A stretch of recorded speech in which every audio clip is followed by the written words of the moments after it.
Gosh, I swear, I cannot make this stuff up. So I read this book a while ago, and it was about like manifesting and like how you can like play a game with manifesting, and you can like think of little things and just watch how they actually happen in your real life. And it's kind of freaky and also fun.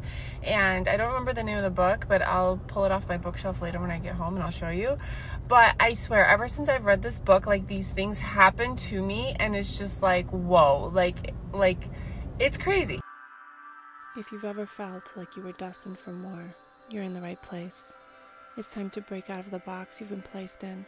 The world is waiting for your light. So today, I was looking out my kitchen window because they planted a new palm tree, and the palms on the tree are like growing like crazy. Like the one that was there before there died, and now there's like all these palms right in front of the window. Anyway, I'm looking at the palms today, like a couple hours ago. And I'm thinking to myself that it would be really cool to get one of those Charleston roses, because here in Charleston, they make like different things with the palm.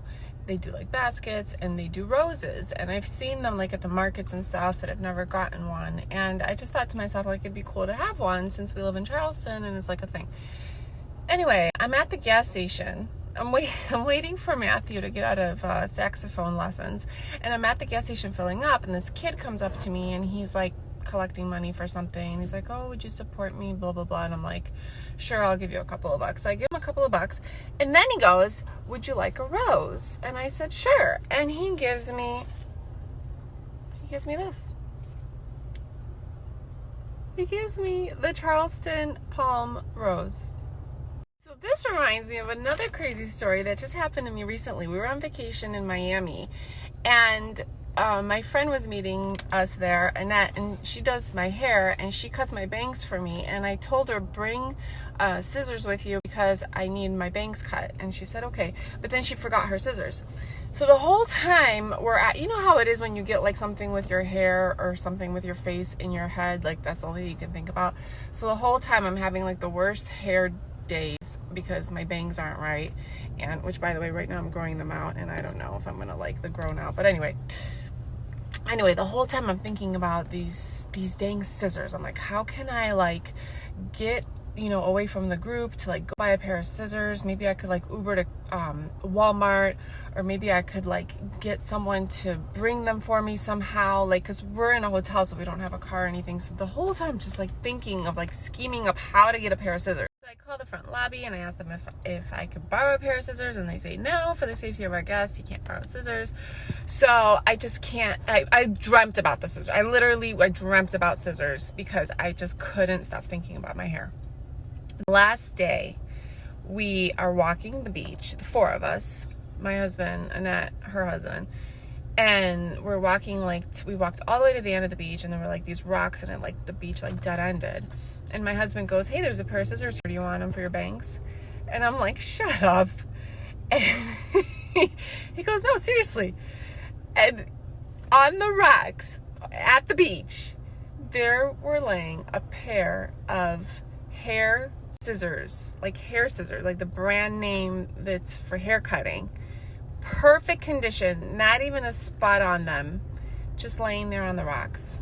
Like as if someone had just placed them there just for me to find. I know. Show me the scissors, babe.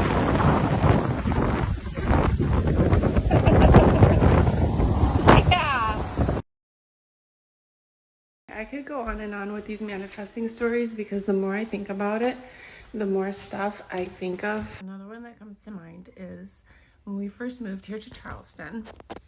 I didn't have any friends for like a year and a half, and I was super, super lonely and like sad and just really praying for friends and to meet people. And we've met like some really amazing people. But one of the things that I would do routinely is when I would walk our dog, because we lived in an apartment, so I had to walk the dog all the time.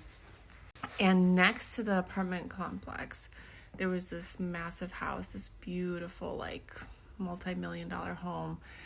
And you couldn't really see it, but, like, through the woods, I could kind of see it. Like, in the winter, when the leaves fell, I could kind of see the property. And one time they had a party and they had like music and lights and there was a lot of people and there was a bonfire. I could smell the bonfire. And I remember just envisioning myself with like a group of friends and someone playing the guitar. And like I had never like been around a bonfire with someone playing the guitar before, and I just thought that would be like such a cool thing to have and to experience. And I really just began to envision a lot like just sitting around a bonfire with a group of friends, you know, having a glass of wine, laughing, and like someone playing the guitar and like everyone singing along.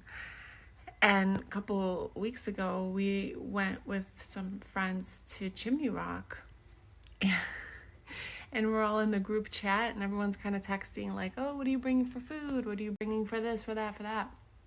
And the one girl, my friend Aga, she said, should I bring my guitar? And I was like, what? I belong West Virginia. Mama, take me home. So that was so awesome and so fun. But okay, my biggest manifest probably has to be when I spoke on stage at Mastermind, because we went to Mastermind with my mom, which is like a big conference for network marketers.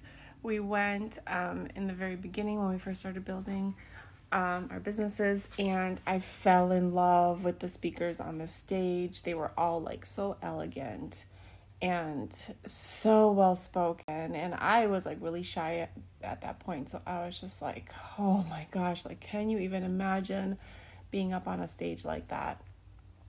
And fast forward like a few years, I was sitting in my kitchen. I was actually having a really bad business day. Like a lot of stuff was going wrong and I was just doubting myself and just having like an emotional day. And my phone rings and it's an unknown number and I answer it. And the voice on the other end says, hey Agnes, this is Art Jonak. And Art Jonak is like a big name in network marketing. He's the organizer of the whole entire event. Like he's like the mentor to the mentors. And I was like, Art Jonak, okay. How did you get my number? Anyway, I was just baffled. And he was like, so we were talking about the next mastermind and I saw your name on the list that you were attending, and we were just, talking about speakers and your name came up. And I was like, my name came up. And he asked me to be on a panel. And that was probably the highlight of my professional life so far. It was a really big stage and it was really cool. And then the following year, they asked me to come back and do a breakout session, panel again. And I mean, that was a major manifest. Like that was something. I had like a microphone on my vision board with those purple lights, like the mastermind purple lights. I had that on my vision board for probably a year when that happened. But that was super, super cool. The point of all of this is that you need to start thinking about what you want to happen in your life. You need to start envisioning it and seeing yourself doing those things as if it's already here right now. Anyway, so here's the book. It's called E Squared by Pam Grout. And this teaches you how to do little manifesting experiments. And as you play around with manifesting, you can get better at it. But the biggest thing is that you really have to draw out, write out, or just think out exactly what it is that you want in your life. So many times we think about what we don't want. I don't want this. I'm sick of that. I'm tired of that. So we spend a lot of time talking and thinking and stressing over what we don't want, but we don't spend a lot of time imagining what it is that we actually do want. So if you get really, really clear on what it is exactly that you want, like to the detail, what is it that you want? What do you want things to look like? And then start envisioning and imagining as if it was already done.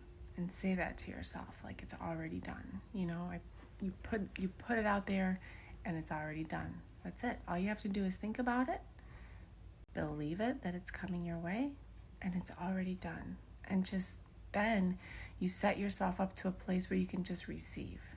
So instead of chasing and like trying and like pushing things and pushing uphill and struggling, you can just position yourself in a place where you can receive.